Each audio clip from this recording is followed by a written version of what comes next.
80s, early 90s? 70s. It started, I'm trying to remember the history.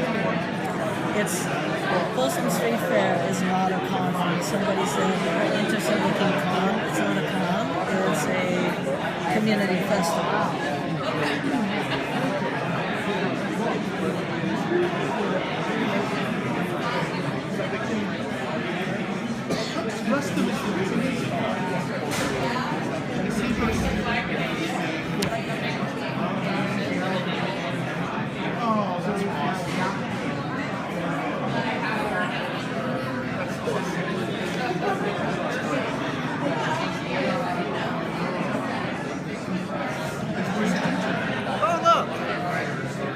What? Oh look, the Marchester retrospective. You were at the cupcake table, weren't you?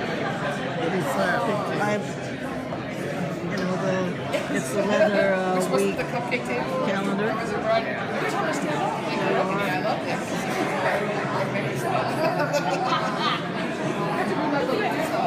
Oh, yeah. Yeah. I got fucked over. By the way, we're broadcasting, so you know. We're broadcasting what? We're broadcasting on Periscope. Who is? You and I are, yeah. Then I'm not going to say it. Good idea. I thought I'd say that. That's why I thought I'd mention it. Thank you. Yeah.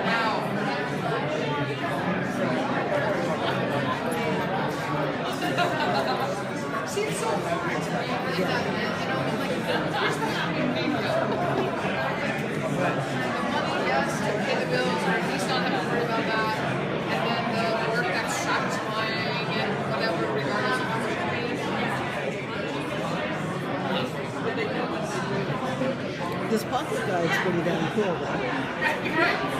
Yes. It's got all the bars listed.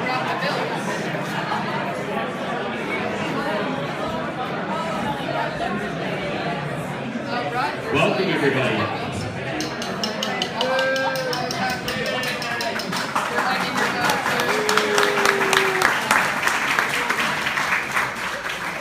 Welcome to a very special LDG celebrating the 30th anniversary of Up Your Alley Fair. Thank you, I did it myself. I'm Eric Will, the chairman for Leathermen's discussion group. Please silence your phones for the next 2 hours, but you're welcome to tweet, take pictures, etc. tonight. We're not going to do any demos. And we are going to be taking video tonight theoretically for a live stream. We're having some weird issues right now, but we will hopefully have the video up on our website soon if it's not available immediately. So, Leathermen's discussion group has been running continuously since 1996 with a commitment toward building a stronger sense of community through serving the educational and social interests of folks who identify as kink-minded men and are open to adults of all genders and backgrounds. We're an independent, all-volunteer, nonprofit 501c3 organization. Everyone here tonight, including our presenter, has donated their time and skills. We feature informative and prominent guest speakers, host demonstrations, workshops, community forums, and expert panel discussions throughout the year. And our multiple award-winning monthly programs cover a wide range of sexuality, community, and personal growth topics, including BDSM technique, health, safety, relationships, fantasy, spirituality, and more. We're tweeting tonight. Our Twitter handle, as always, is San Francisco LDG, and the hashtag tonight is UpYourAlley, one word. You can like us at facebook.com/SFLDG. Our website, including video of many past programs, can be found at sfldg.org. You can sign up for monthly program announcements at sfldg.org/mail. And if you like what you see, we would love it if you would consider donating tonight, sfldg.org/donate. There are surveys on your chairs. Please fill them out. We're going to send out our donation buckets, and you can put your surveys in those buckets as well, because we really want to know what you think of the program tonight, and we're tracking that over time. So the program tonight, our format is we'll run until 9:30 with a 15-minute refreshment break somewhere in the middle there. Please be sure to enjoy the delicious cupcakes, courtesy of Rachel Sullivan from Folsom Street Events. Thank you, Rachel. Folsom Street Events, some of you may know, produced The Bay of Pigs, Up Your Alley, Magnitude, Folsom Street Fair, and Deviant's Adult Arcade. And we want to thank them generously for underwriting the cost of the space of the San Francisco LGBT Center tonight. Thanks.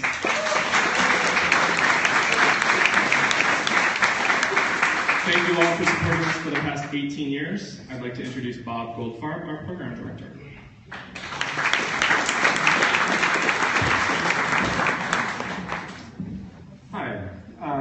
next program is about Up Your Alley Fair, which really has a special place in my heart. I was lucky enough to have produced the fair way back at the turn of the century.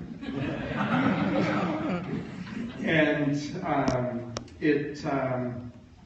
anyway, it is really a great honor to have Gayle Rubin with us this evening.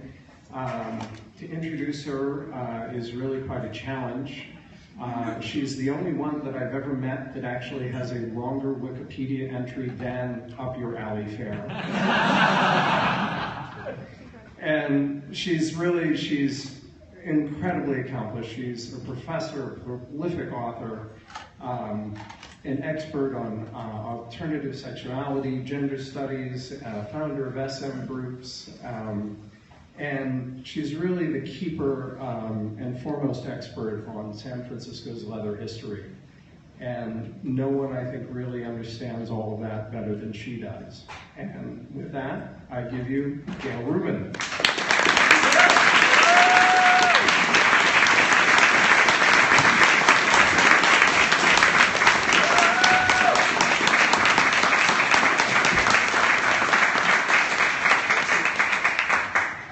Is this working? Okay? Closer. Bring it a little closer. How's that? Better? Better? Yeah. All right. Thank you, Bob, and thank you for not going on much longer. It's so embarrassed by long introductions. But actually, it's a joy to be here. It's a joy to be at LDG. I love coming to LDG. I think some of you know I did my first programs for the Leathermen's discussion group way back in the day when we met upstairs at Arrows. And I did a couple up there under the wonderful painting of the San Francisco Jack's masturbation party at 544 Natoma, painted by Lou Rudolph. So we've come a long way, but we have our roots in that wonderful time period. And tonight we're here to celebrate the 30th anniversary of Up Your Alley, which has become, of course, you know, one of the major leather events in San Francisco, along with its bigger brother, the Folsom Street Fair, whose 30th anniversary we celebrated last year. Excuse me.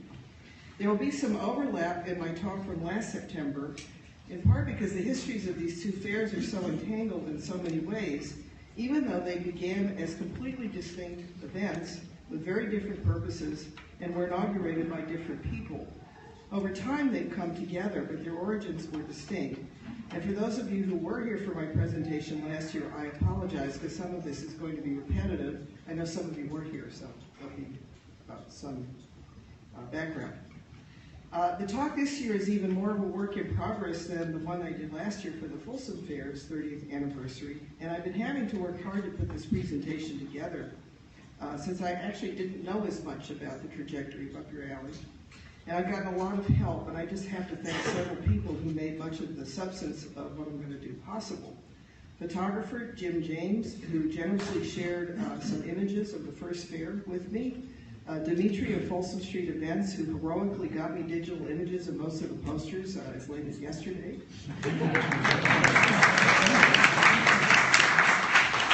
Two of the archivists over at the Gay, Lesbian, Bisexual, Transgender Historical Society, Jojo Black and Alex Barrows, who have performed absolutely heroic acts of archival retrieval and digitization of photographs, mainly those of Robert Pruzan, over the course of the last few days. Vince Andrews, who searched through the drummer magazines that he has digitized for all mentions of Up Your Alley for the first decade of its existence. And my wonderful housemate, J.P. Dutroy, the technical wizard who put most of these images into PowerPoint, mostly yesterday afternoon and going into today. This has been one of those last-minute things. So in thinking back over these histories, I also want to say how deeply grateful I am to those who founded these fairs, those who kept them going in some very dark times, and those who made them what they have now become, many of whom are in this room. I mean, we really owe them a lot.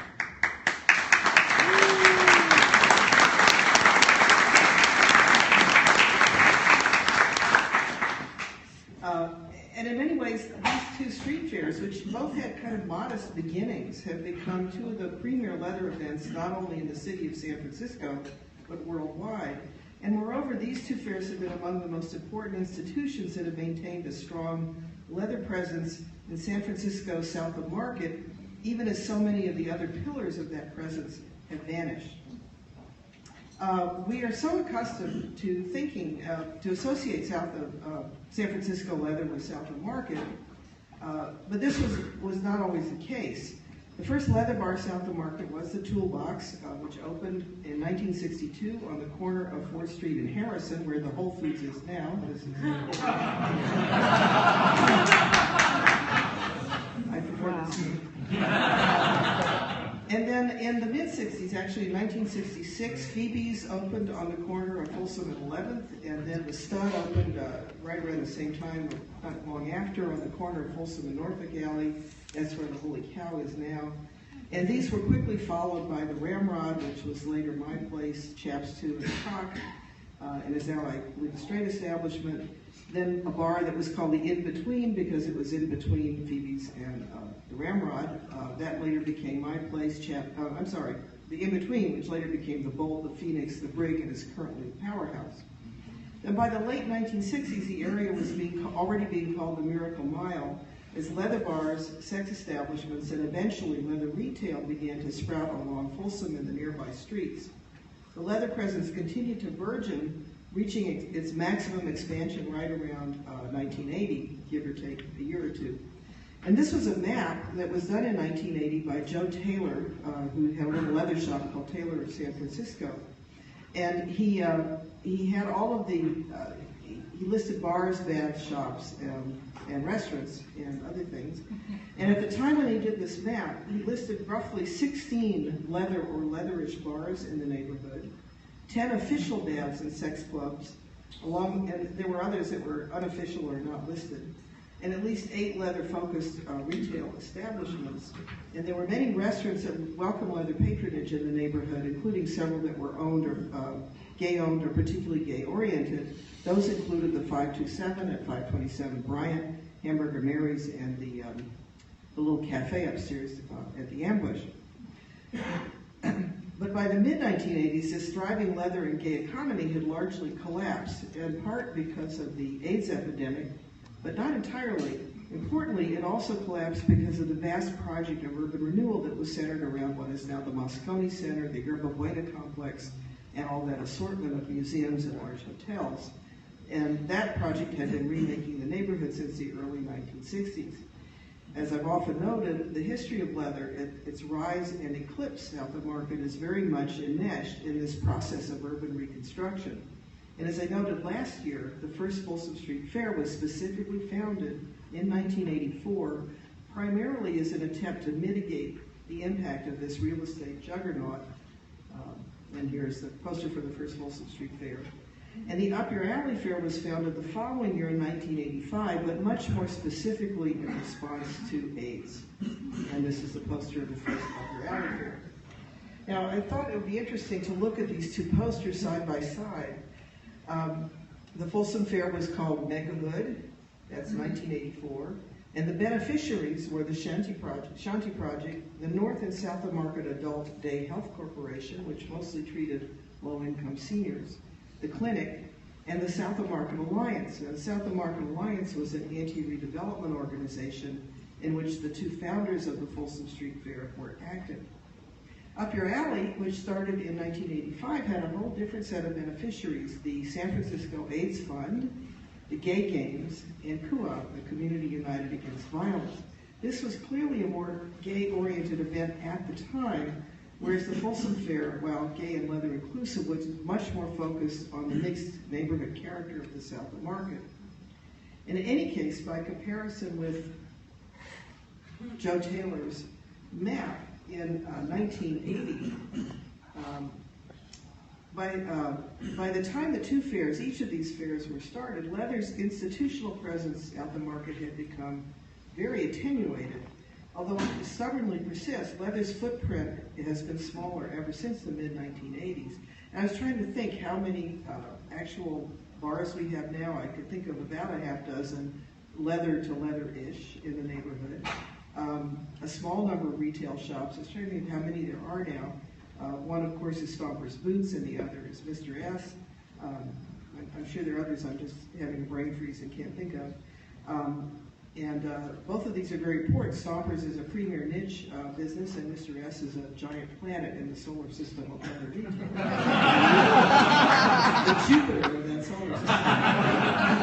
But 2 is a lot fewer than 8. And I was thinking Blow Buddies is the most visible survivor of the era of the large sex clubs in the neighborhood, and Wicked Grounds has managed to hang on after a near-death experience as a place to go and eat.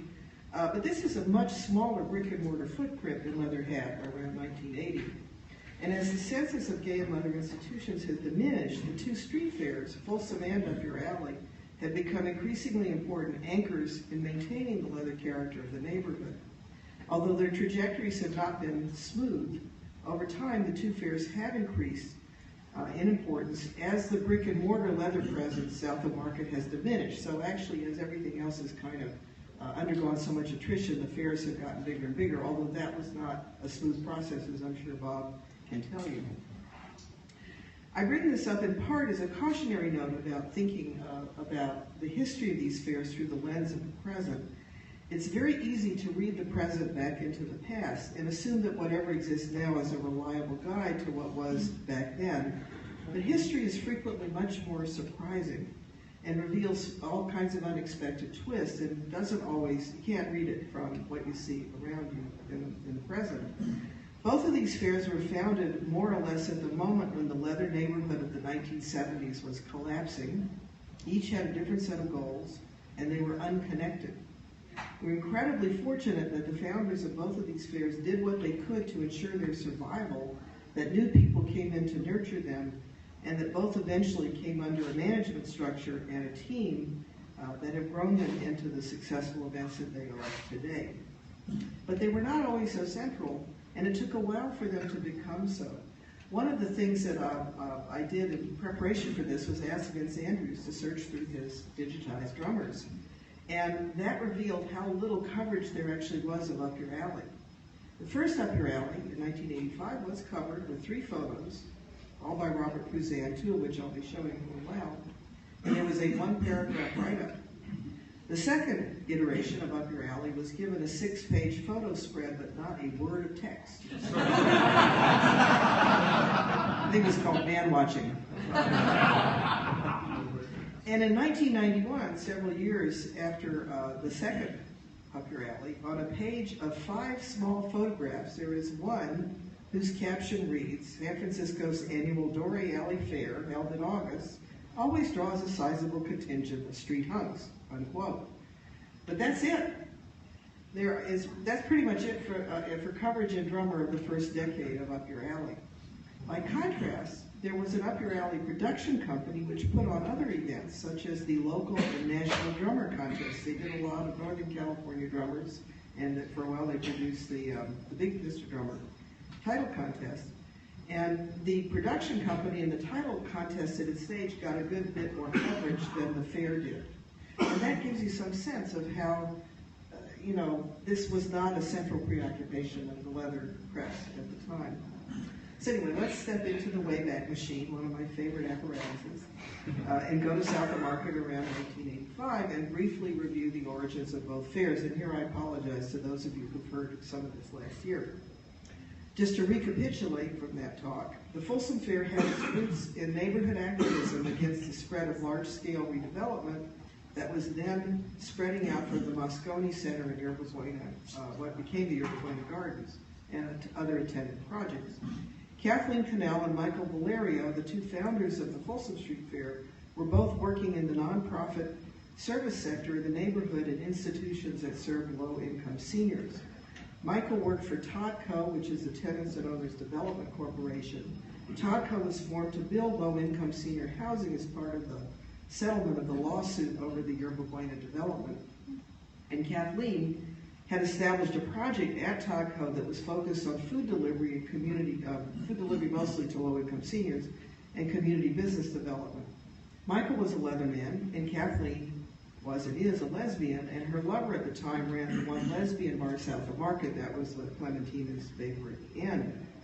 And Kathleen and Michael, although they both worked through in various parts of Todco, they actually met at the South of Market Alliance, the neighborhood-based group that was trying to counter the plans of the redevelopment agency and the Board of Supervisors. And please recall that that South of Market Alliance was one of the beneficiaries of the first Folsom Fair. Kathleen and Michael forged a friendship and a working relationship, becoming advocates for affordable housing, community-controlled economic development, viable infrastructure, and money to renovate the Bessie Carmichael School, which was the only primary school south of Market, and was then housed mostly in temporary trailers. That eventually got rebuilt and is right behind Mr. X, actually. As Cannell later commented, in essence, quote, they were placing on the table, that is Kathleen and Michael and the people they were working with, were placing on the table an alternative vision of development as opposed to redevelopment of the Soma area, one based on balanced, mitigated, and sustainable change and growth, unquote. This vision is similar to and has been pursued in more recent years by the Western Soma Citizens Planning Task Force, which began work in 2006 on a community-based zoning plan for the area, most of which was finally adopted by the Board of Supervisors in 2013. Kathleen co-authored an account with Paul Gabriel of the founding of the fair, and I'll quote a little from their description of the impetus for Folsom.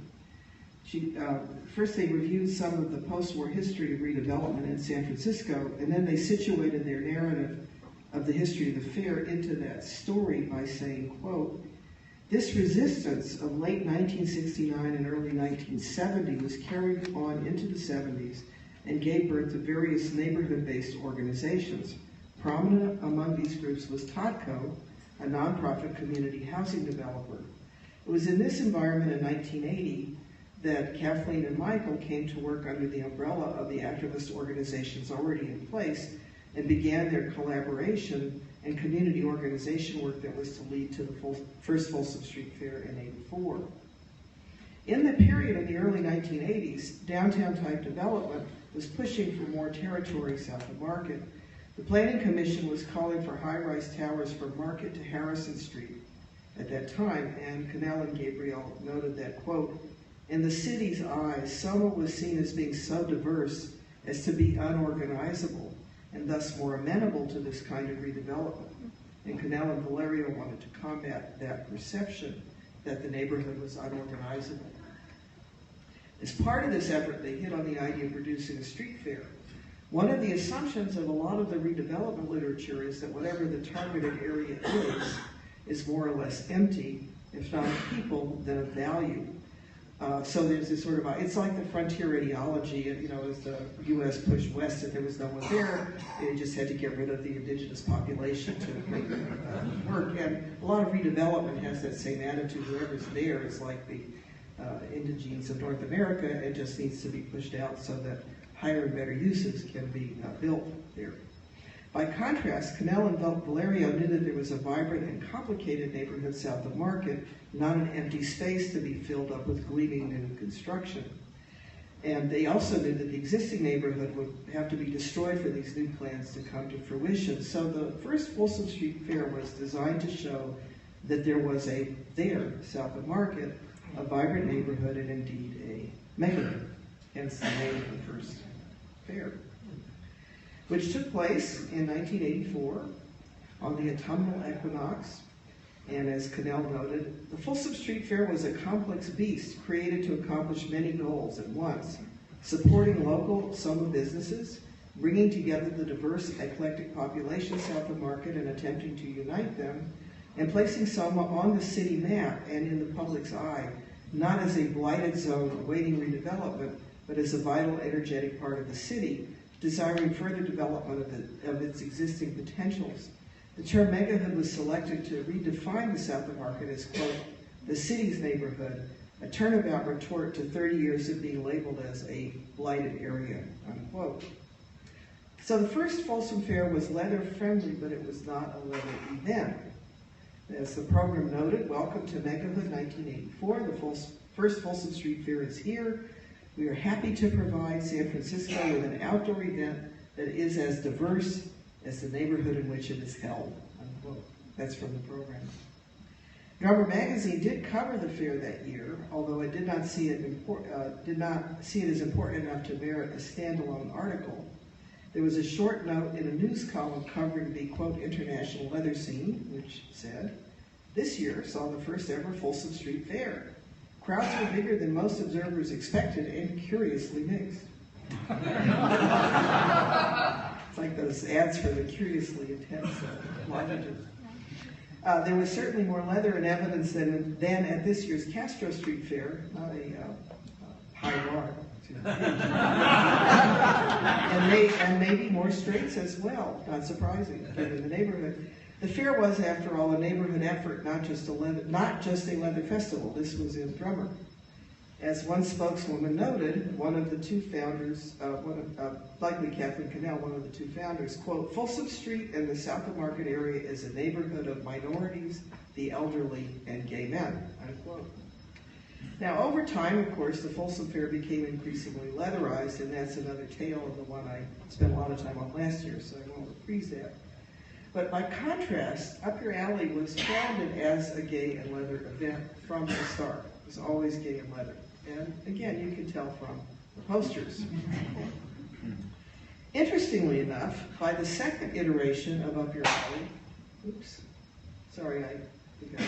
by the second iteration of Up Your Alley, there we go, it was also billed as a mixed gender event, as you can see from this poster. Although in practice it was still largely gay male, but there were women. And I was one of them. But I don't count because I was going to all these gay male events at the time, but there were other women. By the mid-1980s, when Up Your Alley was founded, the local men's and women's leather communities had, in fact, come together in some very important ways. First of all, there were a lot of leather women who were deeply involved in AIDS fundraising and in support of service organizations, and lots of women were just helping out their gay male friends on a more personal and individual basis. For example, there was one couple where one of the partners was quite ill and the other was working full-time, so I was taking them dinner once a week. And another friend, now my partner, was doing their laundry once a week, and that was sort of a not uncommon pattern through the community. At the same time, during the mid-1980s, there were political alliances that were being forged across the fault lines of gender and sexual orientation. So, for example, in 1986, we had the first SM community contingent marching in the local Gay Pride Parade. There had been the Society of Janus had marched, San Juan had marched, a lot of the bars had floats, but there was no SM community contingent as a whole until 1986. And this contingent was organized jointly by the 15, which was a gay male organization, the Outcast, a lesbian organization, and the Society of Janus, which was a mixed orientation group, but was largely heterosexual by then, although not entirely. Another example was the committee established in 1986 to put on the first International Men's Leather Contest here in San Francisco. There was another kind of motley group, included some straight people, some lesbians, and a bunch of prominent men from the gay male title system who generously got involved to, quote, help get the women's event off the ground. And one of the men who was working on that committee was, in fact, Patrick Toner, who was, in fact, one of the founders of Up Your Alley. And you'll see here Patrick Toner and Jerry Valaire present Up Your Alley. This, I think, was the first year, 85? Yes. So the first Up Your Alley Fair was held on August 25th, 1985 on Ringgold Alley. And the fair was, in fact, the brainchild of Patrick Toner, who was that year's International Mr. Leather, and Jerry Valaire. And you can tell from the slide that the first fair was focused substantially on AIDS and was structured entirely as a fundraising party. It was billed as a, quote, block party and tea dance, and as a carnival to raise money for 3 charities: the San Francisco AIDS Fund, the Gay Games 2, and Community United Against Violence. And I think, oh, wait a minute. I'm getting ahead of myself. I don't have any pictures of Jerry Valaire, but I do have pictures of Patrick Toner, who was extremely photogenic, as you can see. Sorry. There we go. And actually, I think this is Patrick at the Folsom Street Fair, but this was his title year, and he was round and about. I think this is also Patrick at Folsom Fair in '85. And this is Patrick, and I'll leave that one up while I talk. Patrick's a really interesting guy, particularly in terms of his impact on the title system itself. There was an article on Patrick Toner in Drummer 100 actually, an article on him as that year's International Mr. Leather, and it said, and I quote, "The first Ringgold Alley Fair was already in production before he," that is Toner, "left for Chicago that year, and winning the IML title simply meant more publicity. The result was Up Your Alley. Both the theme of the fair and the name of the fundraising organization formed by Patrick, Jerry Valaire, and Christian Andrew," unquote. Now what's interesting is that I had not heard about this Christian Andrew being involved in Up Your Alley. He seems to have been, there was a separate entity called Up Your Alley Productions. I've only found this out trying to get ready for this talk. There was Up Your Alley Inc., there was Up Your Alley Fair, and then there was Up Your Alley Productions. And Patrick and Jerry seem to have been the principals of the Up Your Alley Fair, but this Christian Andrew seems to have been part of Up Your Alley Productions. I'm still trying to sort out who he was and how he fits into this picture. But Patrick's involvement in the origins of Up Your Alley shows how much the fair was inextricably bound up with the AIDS epidemic in a way that the Folsom Fair, at least in its early phases, was not. Although Folsom Fair did have as one of its beneficiaries the Shanti Project, and it's not that Kathleen and Michael were unaware of the AIDS epidemic, and they were certainly active in trying to raise money for worthy causes, but that wasn't the main focus of the fair in the way that it was Up Your Alley. It was redevelopment that created the Folsom Fair, but AIDS generated Up Your Alley. And in addition, Up Your Alley was part of the process by which the leather title system was transformed from basically a lot of partying and production of porn stars to something serious that had functions, community functions, and was treated as something having to do with the appointment of community leaders. And I would argue that this too happened mainly because of the epidemic. Before AIDS, leather leadership occurred more or less the old-fashioned way, that is, and the title system had other functions. But leaders were people like the elected officers of the various motorcycle clubs, the owners of the bars and the bathhouses, or skilled players, or people whose social skills just enabled them to gain the respect and admiration of others. And there was a whole sort of stratum of leadership, also people who published or who wrote. The people involved with Drummer magazine, for example, tended to be treated as important. By contrast, from its inception in 1979 until the mid-1980s, International Mr. Leather and the feeder system of local and regional titles and the alternative titles such as Mr. Drummer were mainly seen as occasions to party. And while the title holders were treated as icons, they were not seen as leaders.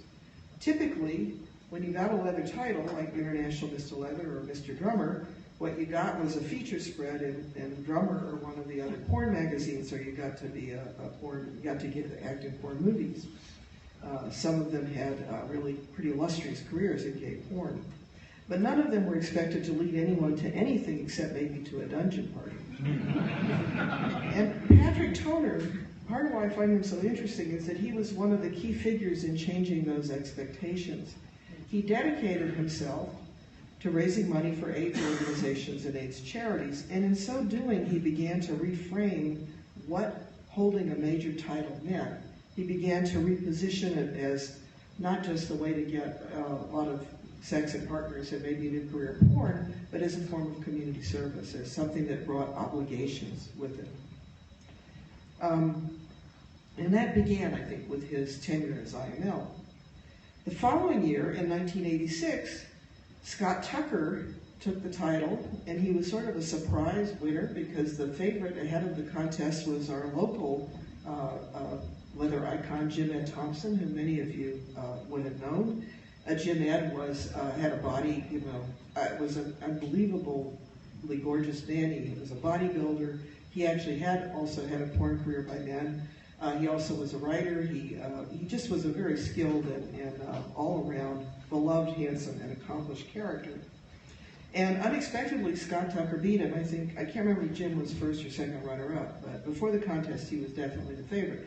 Scott Tucker gave what was the first political speech at IML in 1986. And this was at the height of AIDS. I don't think Reagan had yet uttered the word AIDS. There was all kinds of anti-gay activism bubbling around. The moral majority was using AIDS to attack the gay community and so forth, and people were ready for that message. I actually listened to the speech recently. It wasn't that much, but it was more than had ever been said from the stage of IML about politics. And so Scott actually gave the title a kind of political activist cast. He actually had come out of the gay left. He was an old activist. He had been involved, for example, in the cruising protests some years earlier. The two subsequent title holders, so there was Patrick Toner, then Scott Tucker, and then Thomas Karash, who was a European. So I didn't know much about him, but my friends from Europe said he was very active in organizing around AIDS in Europe and was a very well-known figure there. And then Michael Pereira followed him, and Michael also was a prodigious fundraiser for AIDS. He had this basket that he would wear in place of a codpiece. And it was really this basket, and you could put money in his basket. He would go around with nothing on but his jock in this basket. He'd raise a lot of money. And then, in '89, Guy Baldwin won IML. Now, when Guy Baldwin won IML, he was already a leader in the leather population. He was a formidable figure without a title. He was a writer, he was a therapist, he was an activist and an educator.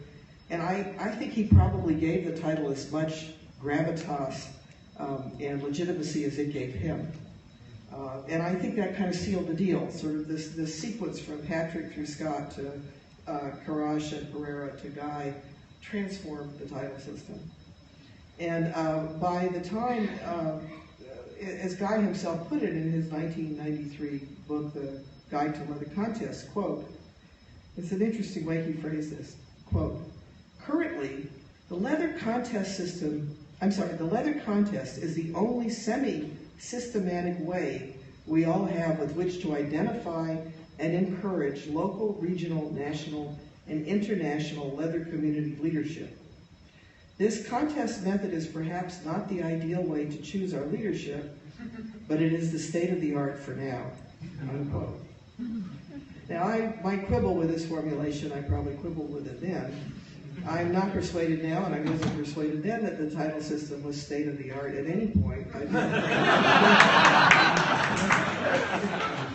I've been involved in too many contests where we would rather have chosen none of the above. We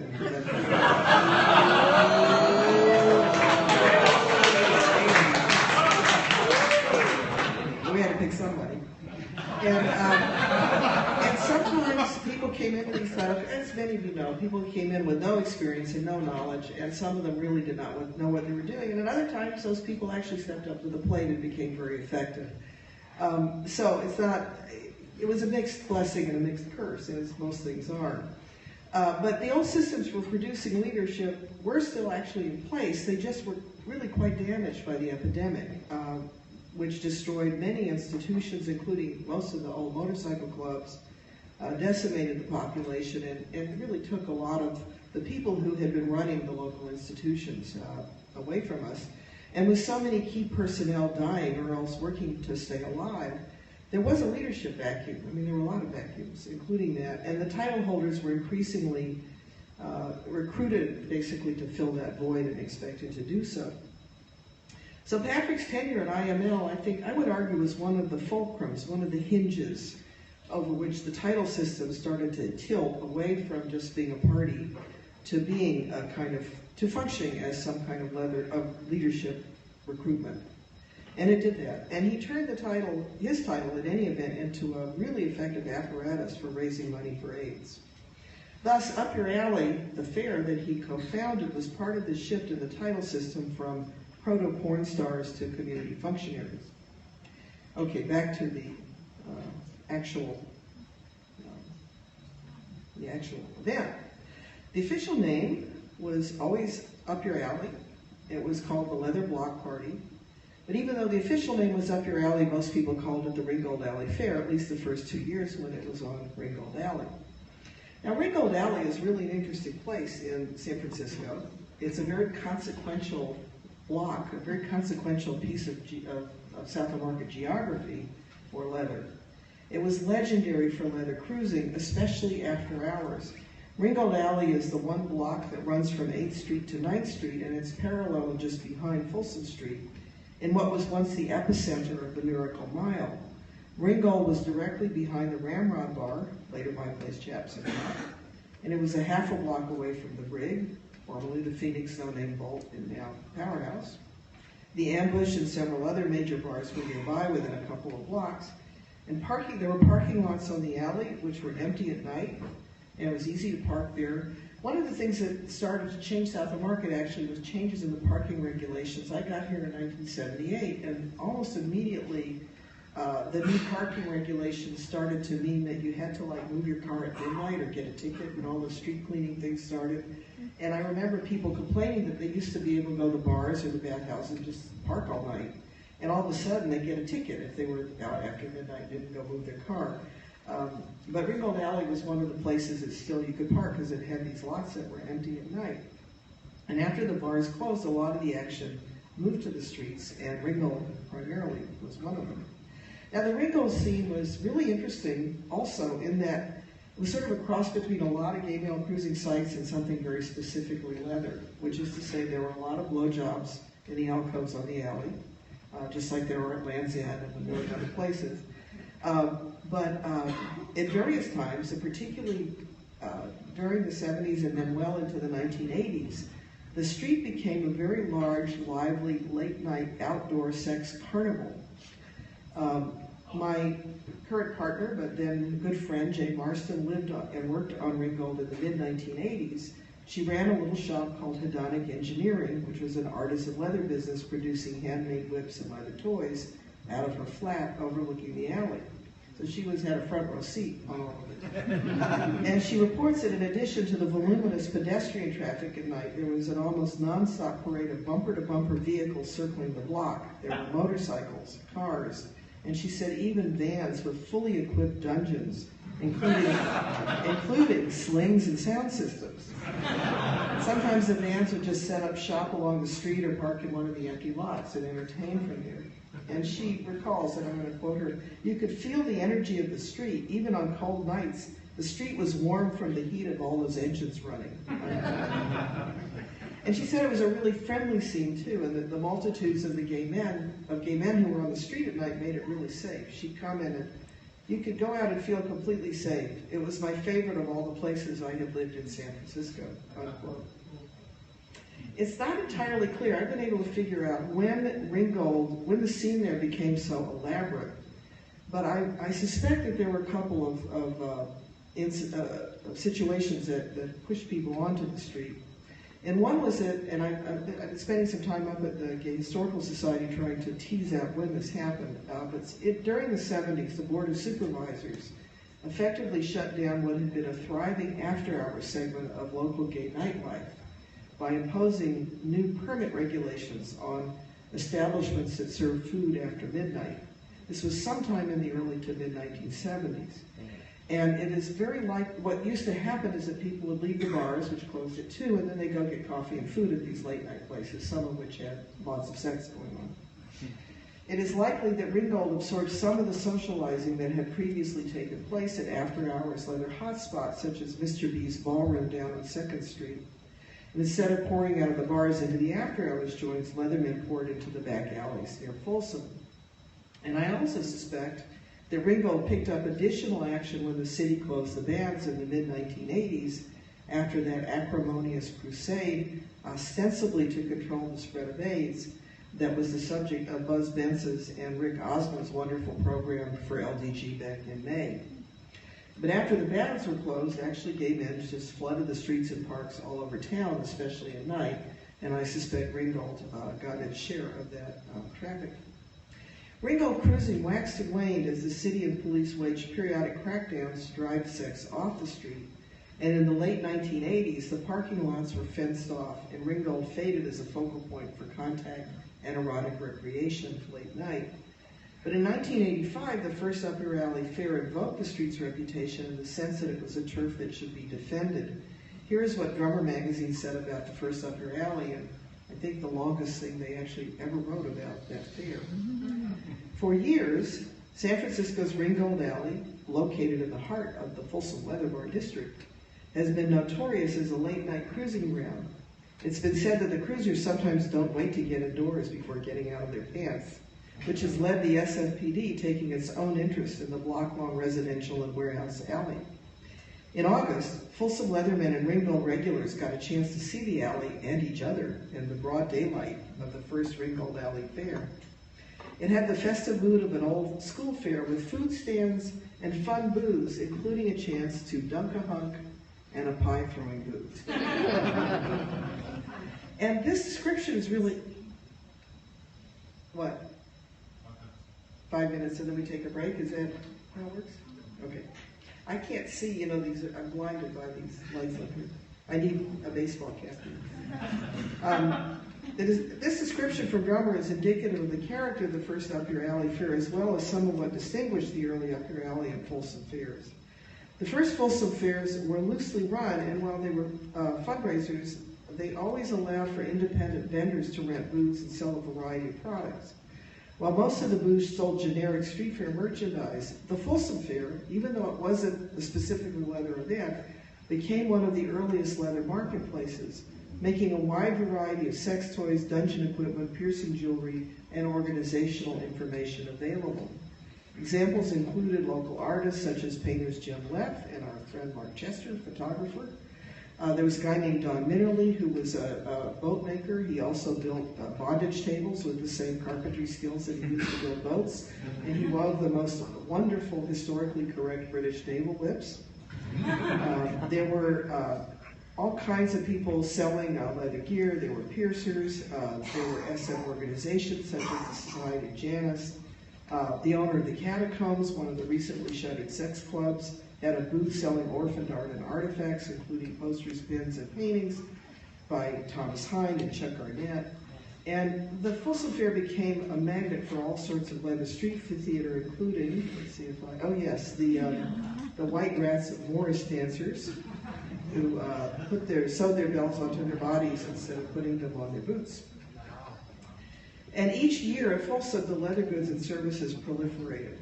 By contrast, the Upper Alley fairs were tightly managed and had no craft booths or indeed any independent vendors. All of the booths were run either directly by the fair or by the Sisters of Perpetual Indulgence, with all proceeds dedicated to the beneficiaries. Food and beer were sold, but the only other organized activities were the charity events such as the Dunk-a-Hunk, the pie-throwing booth, and a kissing booth. Hence, the Upper Alley Fair consisted of beer, charity, and a lot of crowd mingling. One could throw a pie or dunk a hunk, but you couldn't buy a cock ring. Local craftspeople were not allowed to set up tables, nor was anyone else who was not directly part of the fair's fundraising apparatus. And this feature actually really distinguished the early Upper Alleys from the early Folsom Street fairs. Because of this difference in policy, the early non-leather Folsom fairs ironically provided a more varied menu of leather shopping and entertainment and more leather goods and services than did the more leather-oriented Upper Alley Fair. I have some photos from Jim James from the first Upper Alley Fair, and I just thought I'd show these quickly. Some of these came off of contact sheets. This is the Sisters of Perpetual Indulgence cotton candy machine in action. And I don't know what this was, but it might have been the kissing booth. This is the kissing booth. This is Jim's favorite picture from Upper Alley, and it's, again, these are from the contact sheets. A lot of these are from contact sheets. They're not easy to see. And this is one of the hunks that was being dunked. And you throw a ball at this. You throw a ball at this target, and if you hit it, the hunk would get dunked. And let me see if I've got some of Pruzan. See, these are some photos from Robert Pruzan. The crowd on the alley, a little more of the crowd here. These are all from the GLBT Historical Society. Another local treasure.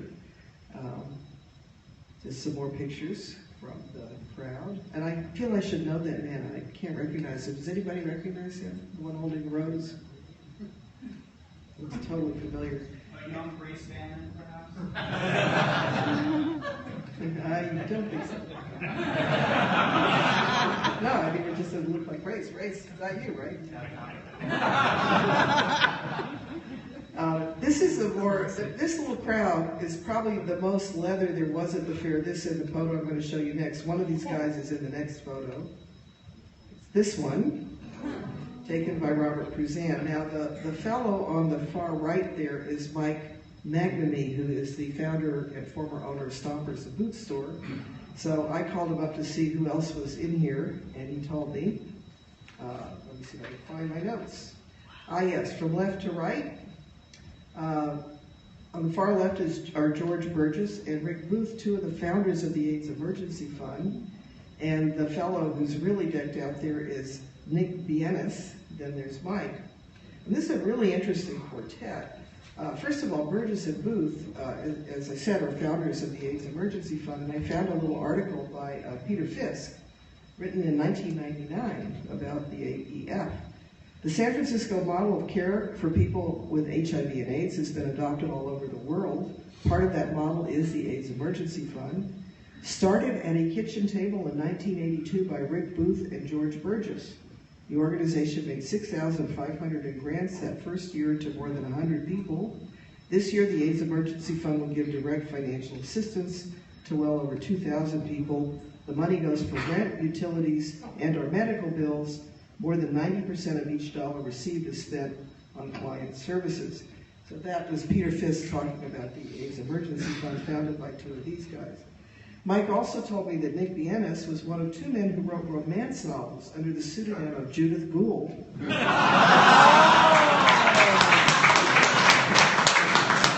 That's Judith Gould.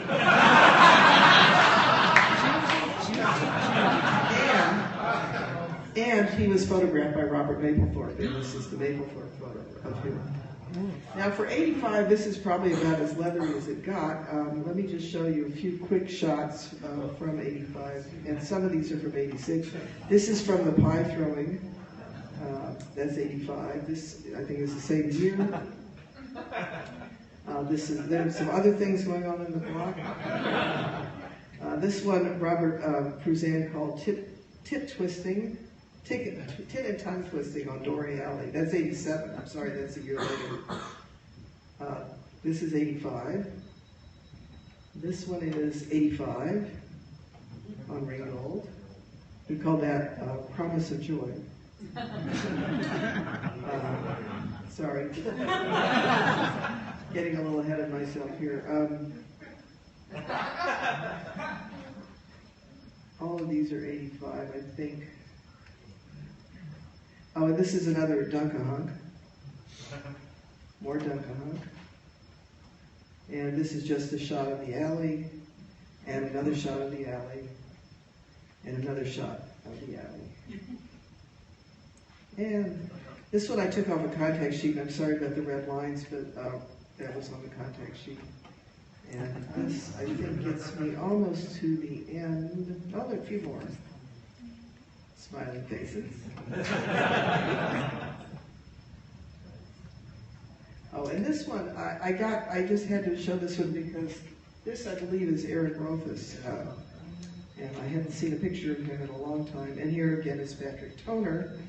And here is a guy named Scott Taylor. And I'm going to show you Scott Taylor. He's the one in the little mask outfit. And here he is again. And I'll stop here because I want to tell you a not so nice story that involves Scott Taylor after the break.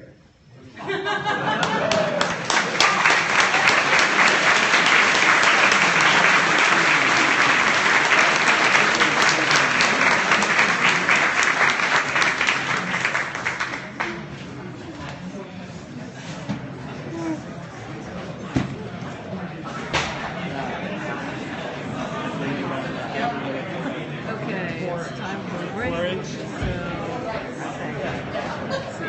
You're We're going to take about a 10, 15-minute break, and then I'll come out and start asking you to come back in. Okay, so it's break time, and I will be back after the break.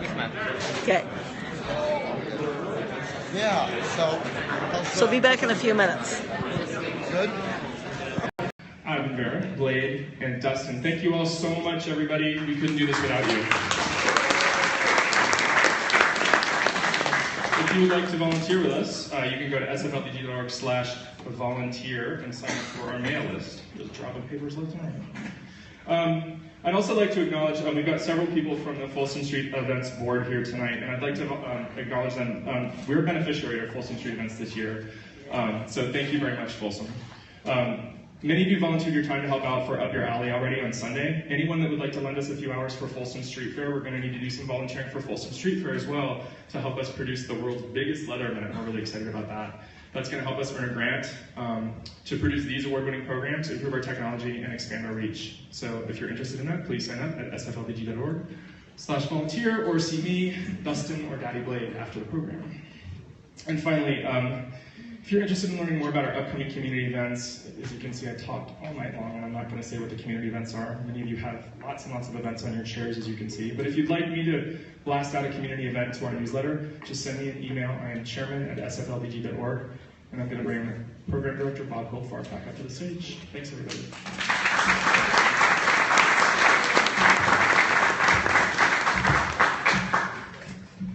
We have a number of events coming up in the next few days and weeks. Tomorrow is the annual Bluff Dinner at Don Ramone's at 6 o'clock. Tickets are $35 at the door, and we'd like to thank them for making us their beneficiary this year. So come out, have a leather dinner, and support LDG. Right after the Bluff Dinner, Stompers is hosting a boots, bourbon, and cigars party, which is $10 at the door. And we'd also like to thank them for making LDG the beneficiary this year. So if you like boots, bourbon, or cigars, come enjoy the party, and again, support LDG.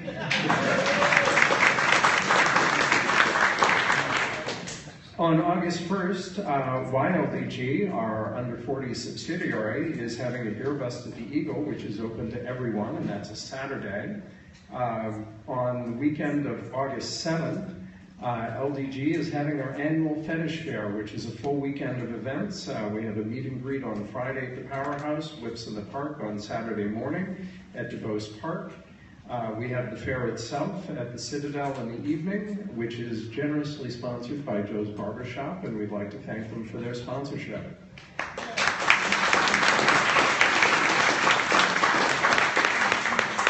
Immediately after the Fetish Fair, Gear Up at the same space, the Citadel, is having a play party, so you can just transition from one to the other.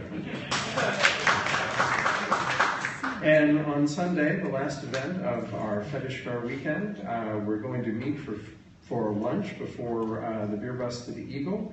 The venue on the website is going to change, so check the website for details. So it actually turns out it is Vegan Day at the place we were going to have it.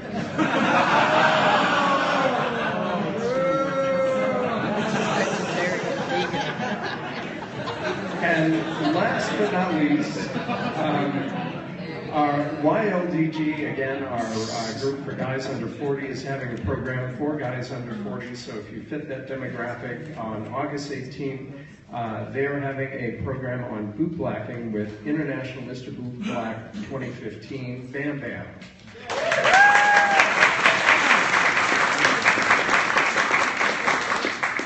So after all of that, I would like to turn it back over to Gayle. Thank you.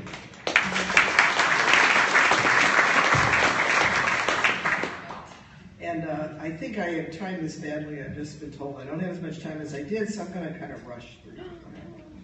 Anyway, back to Up Your Alley. We're back in 1985-86 with Patrick Toner and the fair, and this gentleman, Scott Taylor. Now, I just realized I don't see the same thing you're seeing. There's a really kind of extreme distortion. All of these pictures are kind of spread out, so they're not in the right shape. So they're you know, it's kind of like one of those fisheye lenses where the room looks big. Anyway, this is Scott Taylor. The concept of holding an event exclusively dedicated to fundraising, and particularly AIDS fundraising, was of course a laudable one, especially in the mid-1980s. And as I mentioned, Patrick Toner was one of the first national title holders to dedicate himself to raising money to fight the epidemic. But that intention and his firm management style had its problems. There was not much to do at Up Your Alley aside from drinking and mingling and dunking the hunks. In addition, the single-minded approach and tight control created frictions that became apparent by the second Up Your Alley in 1986. One example was the aforementioned refusal to allow leather vendors to set up tables and sell anything.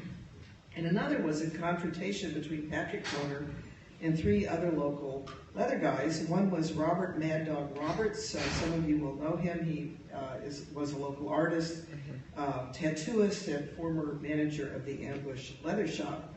His lover Tim, and the aforementioned Scott Taylor.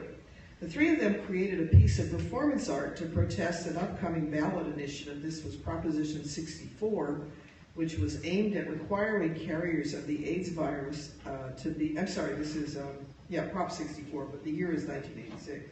It was aimed at requiring carriers of the AIDS virus to be quarantined. This was one of the Lyndon LaRouche group's ideas. They were getting it on the ballot.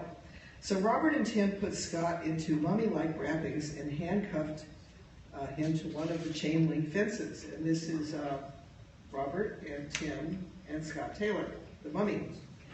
And they put a banner on him that read quarantine. This is the quarantine banner. And I have a few pictures of the mummy and the quarantine banner. Anyway, after the mummy was chained to the fence, Patrick Toner stormed over to enforce the policy of Up Your Alley that only officially sponsored fundraising was permitted on the alley during the fair. And he ordered the three of them to leave. And when they refused, he actually threatened to call the police to forcibly remove them. I mentioned this incident last year, but since I found these images on one of Robert Cruzan's contact sheets over at the GLPTHF. Despite these conflicts, however, most of the fair's attendees were enjoying an easygoing afternoon of leather camaraderie and good cruising. And the Up Your Alley fairs raised a lot of money for AIDS service organizations and were extremely popular. In 1987, the third Up Your Alley moved over to Dory Alley, where it was usually referred to as the Dory Alley Fair. And it was still mostly a small street party with charity booths, food and drink, and entertainment, although the celebrants themselves were usually the most entertaining feature. The fair changed significantly and began to converge with the Folsom Street Fair when ownership and management of both fairs were placed under a single nonprofit corporation in 1990. As the original owners and founders of each fair moved on to other projects, and as some of them were diagnosed with HIV, they began to worry about the durability of these events and plan for the future. The Folsom Fair was incorporated as SCAN, the South of Market Community Association, and Up Your Alley had already been established as the Up Your Alley, Inc., as a separate and independent corporation. In 1990, SCAN and Up Your Alley, the two corporations were terminated and the two fairs are merged into a new organization, SMILE, the South of Market Merchants and Individuals Lifestyle Events. As I understand it, I think Dimitri told me last year that SMILE is still the legal entity that owns both fairs, and the founding of SMILE also initiated many changes, including the convergence of the two fairs into similar leather-themed events. Now, I have some comparison slides. Oh, I'm just going to go through a quick run-through of some of the later Dory Alley slides. This is Up Your Alley 88, and you can see the leather folks on the, and this is Up Your Alley 91 already.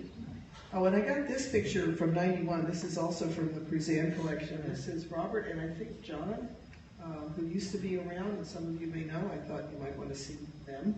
I did. This is 91 on Dory Alley. This is 93. Up Your Alley. And you can see it's still a leather-themed poster. It's always a bit of a leather-themed poster. This is yet another one, 94. This is 97. And then I did some comparisons here, just year by year. So again, you can see the difference in kind of the thematics of the fair. This is 85. Up Your Alley is a leather theme, and Folsom Street Fair this year, the theme was Attack of the Street Fair. The comic book cover. This is 87, and Folsom is getting a little more something. It's not quite a leather theme yet. And, I can't remember these posters. Also, each of the Folsom fairs had a kind of a theme. Like the 7th was a 7-year itch, and one was dancing in the street. This was 88. And you can just see though that the imagery is really very different from the two fairs. This is finally 91. Folsom has sort of leather bright colors. And then finally in 1993, Decade, the Folsom Fair finally has a chain in the iconography. And then here's the 11th in 94. And finally by 97, they're both starting to look like leather events. And in fact, the first Folsom poster that's explicitly leatherish is 96. I'm going to just skip through these because they're just later posters. And these are some later Up Your Alley posters, many of which you will have seen. The art gets more interesting by the year. This is one of my favorites. Another good one. And then these are some of the Folsom sequence. I'm just going to run through these fast because some of these you will have seen already. Oops, and I want to linger on this one.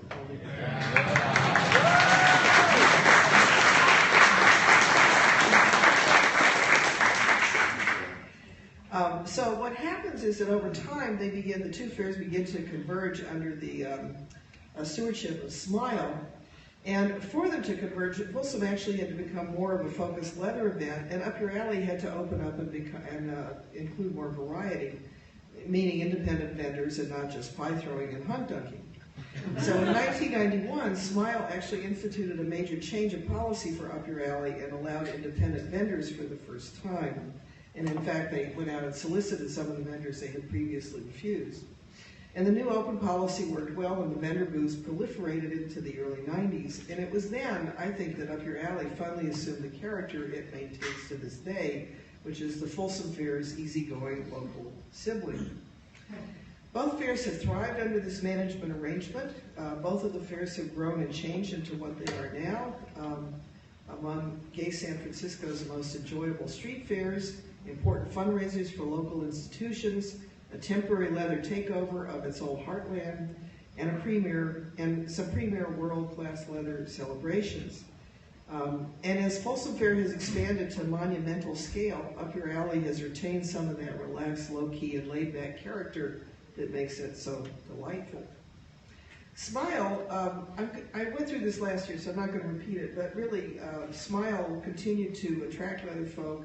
I'll just summarize quickly, both fairs had near-death experiences in the mid-1990s, and Up Your Alley there was some thought that it would be abandoned, but things improved and Up Your Alley was maintained. Paul Lester joined the board in 1995, and a lot of wonderful things happened under his tenure, and then he was succeeded by our very own Bob Goldfarb, who I'm running through this because I went through this last year, so I'm not going to repeat it, but among the structural changes that Bob inaugurated were increasing the size of the board and expanding the paid staff time.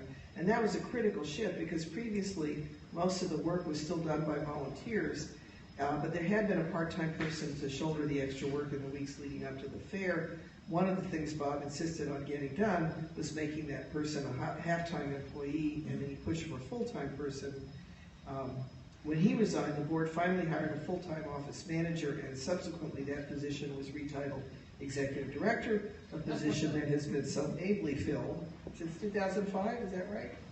By Dimitri, is that right, 2005? December 2005, January 2000. I know there are a lot of other individuals who over the 3 decades of these fairs have contributed to and changed the events, and I don't mean to neglect them, but I just don't have any more information. The Folsom Street events records are now at the Leather Archives and Museum, and I think they're, if not fully processed, almost fully processed, and I think they will be wonderful for some historian, maybe even me, to go through and look at and expand our stories of knowledge on these two wonderful events. But I want to end with a couple of observations about the Folsom and Up Your Alley fairs. First, Up Your Alley has not changed its focus all that much, although it is less concerned with AIDS fundraising now. But it continues to be a major leather social occasion. And the most significant change, I think, was the inclusion of independent vendors. It's made the Up Your Alley fair more of a street fair and less of a mill-in. On the other hand, the Folsom Fair has changed dramatically from an attempted intervention into the politics of battles over land use in San Francisco to being a major international leather and kink holiday. The land use battles, however, have not gone away. I see articles every day about the cost of housing in San Francisco, the pressure on nonprofits to maintain themselves, the small businesses that can no longer operate in this high-cost real estate market. I see endless complaints about how the city is losing its soul with assorted scapegoats du jour and their defenders. The discourse about Google buses a year or two ago isn't all that different from the conversations over the dot-com bubble back in the late 90s. Again, a lot of these same conversations and worries were articulated at other times of huge real estate increases in costs and rents. So these issues about what's happening in the city and who to blame for the attrition, or what to blame for the attrition of gay bars and other nightlife, continue to haunt us. But the Folsom Fair is no longer a player in those debates, the venues of which have moved elsewhere.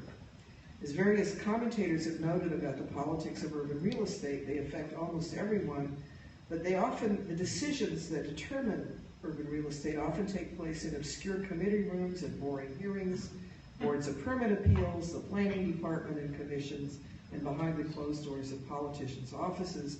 They're difficult for most citizens to understand or follow, much less to affect. And I noticed last year when I was rereading Kathleen's accounts of her involvement and Michael Valerio's involvement in these fights in the early 1980s, that they were largely unaware of their own predecessors in these fights. And they certainly don't know who has succeeded them. People come and go in these fights, and not everyone can stay in them. Kathleen and Michael were unusual in their ability to get leverage on the process for a little while, and they were unusually successful in their ability to publicize the process. But the process has continued with new players and new institutions. And I think if anyone has the right to claim the mantle of their particular form of community defense of South of Market, it would have to be the Western Soma Citizens Planning Task Force under the dedicated leadership of Jim Miko, and the community zoning plan that the task force developed. That zoning plan has largely been adopted by the Board of Supervisors, but one part of that community plan has not been adopted, and that was a proposal for 2 social heritage districts south of Market, a Filipino one and an LGBTQ one. The proposal, this is the front page of the proposal for that, which I helped to draft. I also noted last year that in its endorsement of Jane Kim's re-election to the Board of Supervisors, the Bay Area reporter included her ostensible support for this LGBTQ social heritage district, but I'm unaware of anything she's done to actually get that part of the plan adopted or executed. Meanwhile, as many of you no doubt know, there's a large development being built on the old bus yard at 8th and Harrison, right across the street from Mr. S. and adjoining Ringgold Alley. Now, I brought a book of photographs by Janet Delaney, who's had this wonderful exhibit out at the DeYoung of photographs of South of Market in the late 70s and early 80s. And she has in there, I've opened the book to the page, she has a picture of the old Canary Island Diner. Did anybody besides me ever have brunch there? Yeah, it was on that very, that lot that is now under construction. It was a very popular brunch place for leather folk. The developer of that project, though, did work with the Western Soma Task Force and the South of Market Leadership Council to plan a structure that would be compatible with the stud and with Mr. S. And they also committed a great deal of money to upgrading Ringgold Alley. And their upgrades include some kind of installation to memorialize Ringgold Alley's leather history and that of the neighborhood.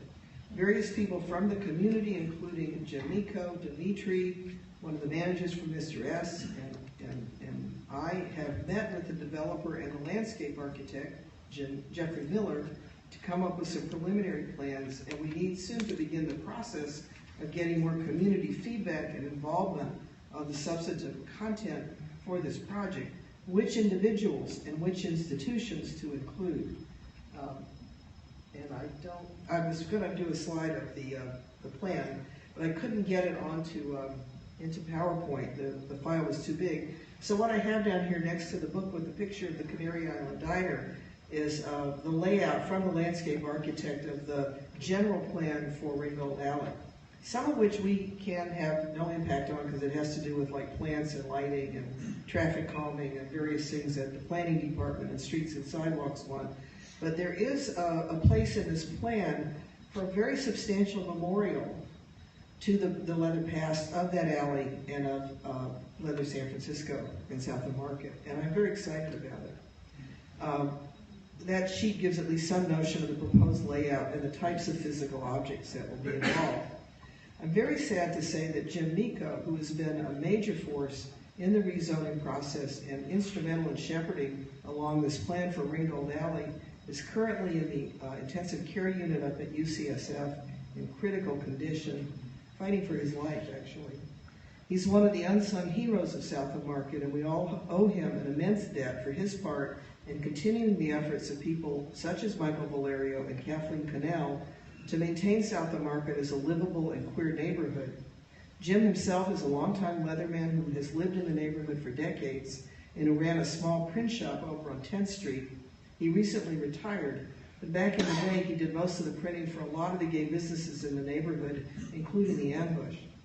And he has absolutely been indispensable in protecting Western Soma from the kind of redevelopment that is taking over Rincon Hill and Folsom Street from basically between 5th and 6th all the way to the Embarcadero.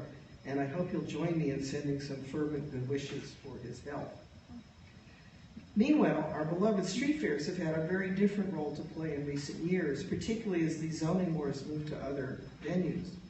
As the leather presence south of Market has shrunk since the 1980s, the fairs have become one of the major ways that leather stakes its claims to the neighborhood, not only in the present, but in the past.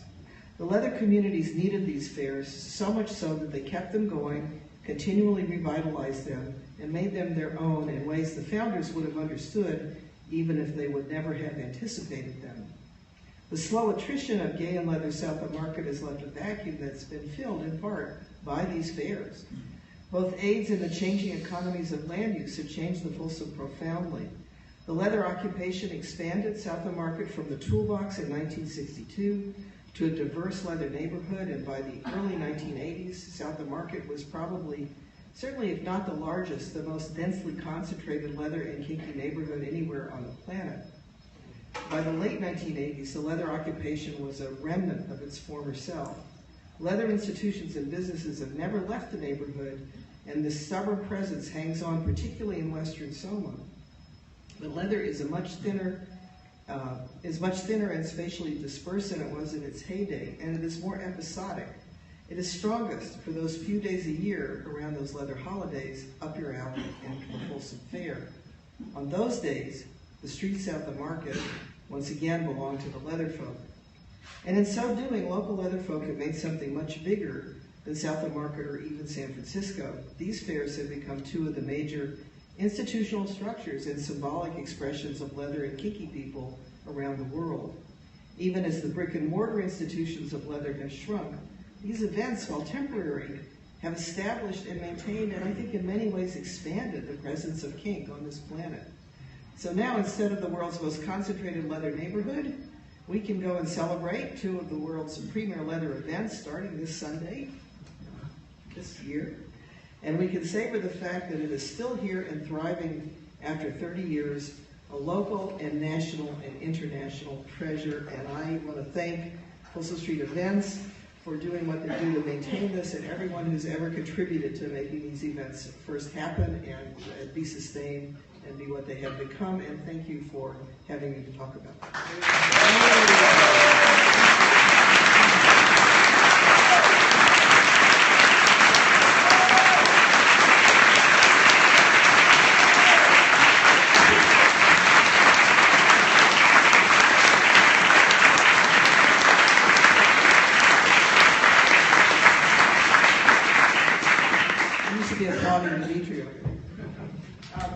Anyway, and I'm happy if we have time to take a few questions if anybody has any.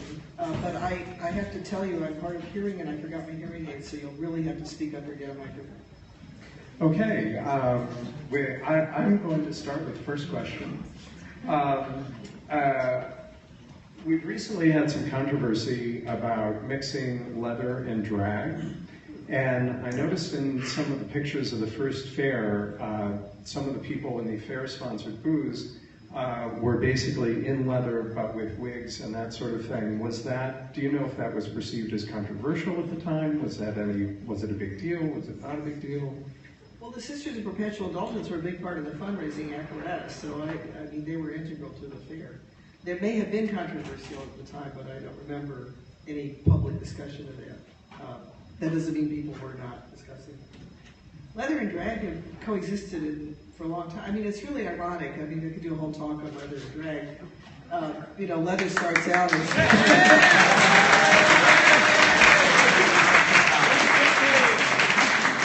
leather starts out as this, huge rejection of gay femininity. But then, it keeps reincorporating drag at various points. And of course, here we have in San Francisco the court system, which is the big drag event. And, all these gay motorcycle clubs, some of them specialize in being escorts for the court system. And then the empress had to get an emperor, so we had the butch end of them in the system. I mean, Marcus was the first emperor. There's just been a lot of entanglement. And I don't have it with me, but I have a vest that Alan Selby had gotten for one of his auctions at the Eagle, and he thought, I should give this to Gayle, so he gave it to me. It's the most amazing vest. And it's the vest actually, if you could get through and look behind the buttons, you'll see 527, which is the old off the levee, 527 Bryant, which was basically owned by a leather guy. It was where everyone went for like brunch on Sunday and roast beef dinner before cruising on the weekend. And Janice used to have its meetings there, and the 15 was founded in one of the rooms there. So the 527 had this long history of local leather. And on this guy's vest, he had pins. I mean, it's just covered with pins. You can't see the leather for the pins. And he has everything from all the leather bars to the bike clubs to the Empress, to the fist fucking runs, to the Ginger for Empress, to the Marcus for Emperor. I mean, it's clearly just this total mix. So I think, then the Eagle had their leathers and feathers in that. There have been these complicated and interesting things about leather and drag. But as for the fair, the sisters have been parts of both fairs quite a lot. So. Cool.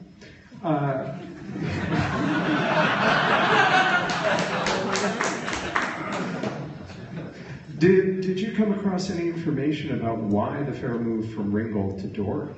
I don't have firm information. I'm told there was some protest by the residents, and at that point, Dorr, which I never know how to pronounce, was just still more commercial. And one of the things about South of Market is that it used to be so heavily commercial, and a lot of these businesses closed at 5 o'clock, so at night it was easy to, have sex in the streets. But one of the, make noise and do other things. But the other thing is that it's always been residential in the alleys. I mean, going back since before the earthquake, and certainly since it was rebuilt after the earthquake. So there's always been a residential population, and it tends to be concentrated on the alleys. And I think there was just some friction at some point, but I actually don't know. And there are a lot of rumors. I hear rumors all the time. They're not always true. There are rumors that some straight neighbor was trying to close the Eagle before the Eagle closed. Well, that was just not true. The Eagle's owners were going to close the Eagle. So you don't know what to believe unless you can get real information. I don't know. I'd like to open it up to the floor for questions. Does anyone have any questions? No one? Oh, someone over there. Donald. Can we give him the microphone or pass it around? Because I don't have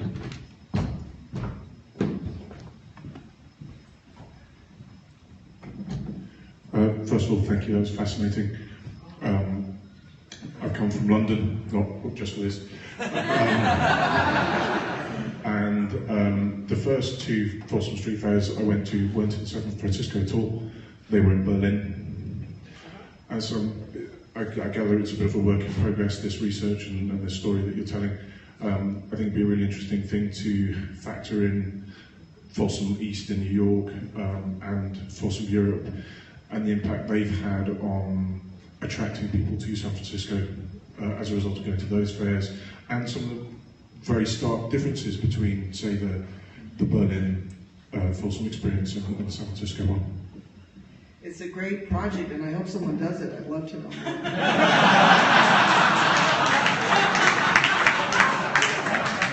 I'm not equipped to do it. I don't have the language skills. But yeah, it'd be great for someone to do that. And I think someday someone will.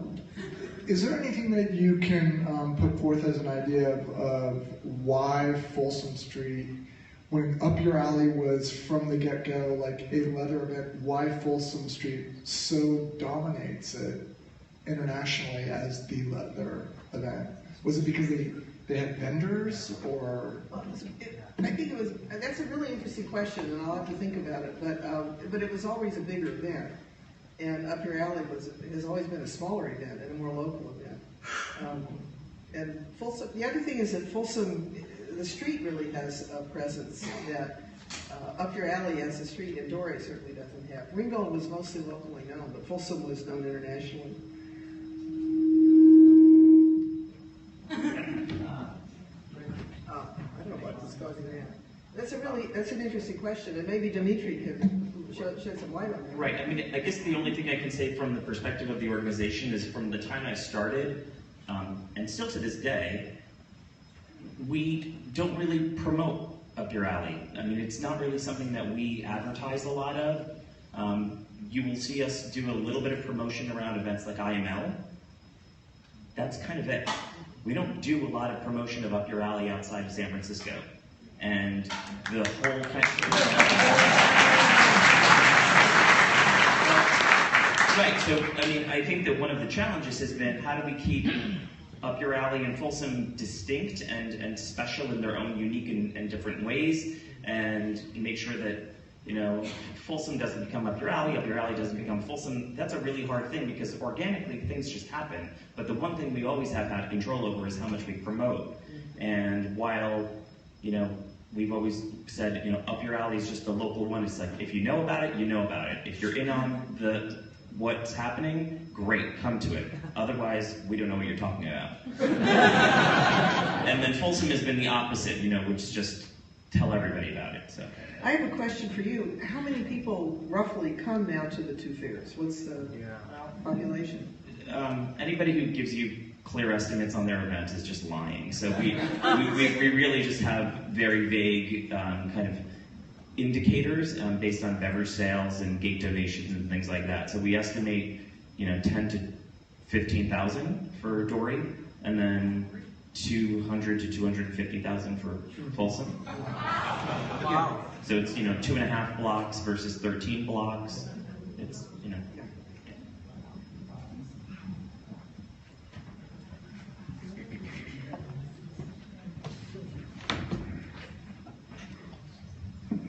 Something that just caught my eye on the 1987 poster was the beneficiary was Gay Games 3, which would mean they started around the same time. Was there any link between the two, or was it just coincidental with the founders?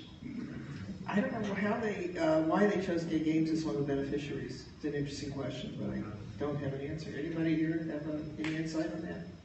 Well, the founder was from here. I'm sorry? Well, the founder of Gay Games was from here, but I don't know that there was a link with Up Your Alley. I don't know. Good question. I actually was surprised when I realized that the beneficiaries had included the Gay Games so consistently, because I thought it was all for AIDS fundraising until I went back and re-looked at the posters.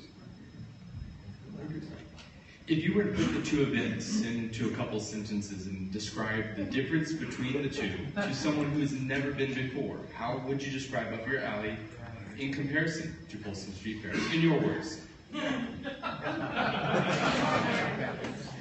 That's one of those Houdini questions, you know, can you be in handcuffs and get out of the cage? You know, I think a lot of people here could answer that as well as I could, and I can't do it in a couple words, but I can't do much in a couple of words. You know, Up Your Alley is more local, it's smaller, and I think it's still a little gayer, a little more male. Folsom has now become basically, I think, the biggest kinky event in the world. I don't think there's anything that's comparable. So it's just become something, it has really mutated into something really different. I mean, you know, Kathleen is still alive and has seen this happen. I mean, Michael would be astounded, I think, at what's happened to Folsom. But it's really something new on the planet, which is not to say that Up Your Alley isn't unique in its own way, but Folsom has sort of escaped whatever its origins in it's like gotten out of the orbit that it started in. It's in another orbit. Well, thank you, and that is all the time that we have for today, and I would like to thank Gayle for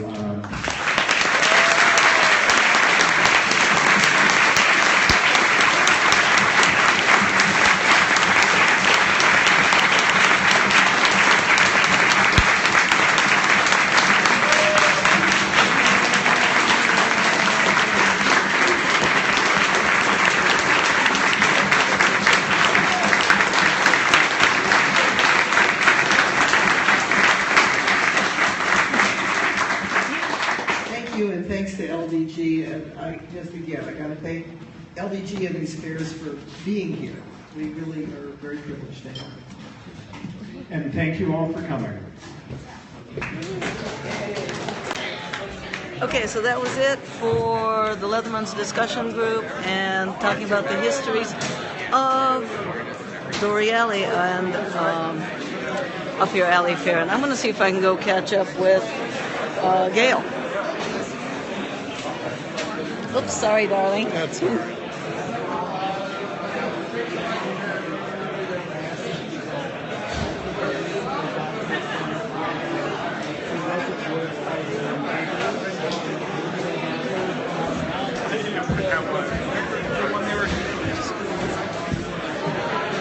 Hey, I'm glad you liked that.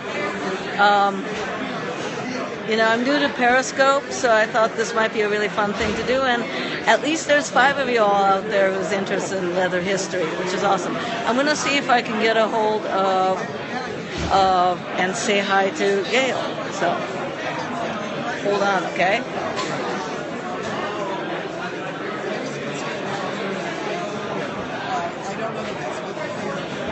I don't know about the photo. Anyway, always great to hear you Mark, talk. don't go away. Can I get a hello to my friends from out there? She's got a selfie stick or whatever. Scoot in.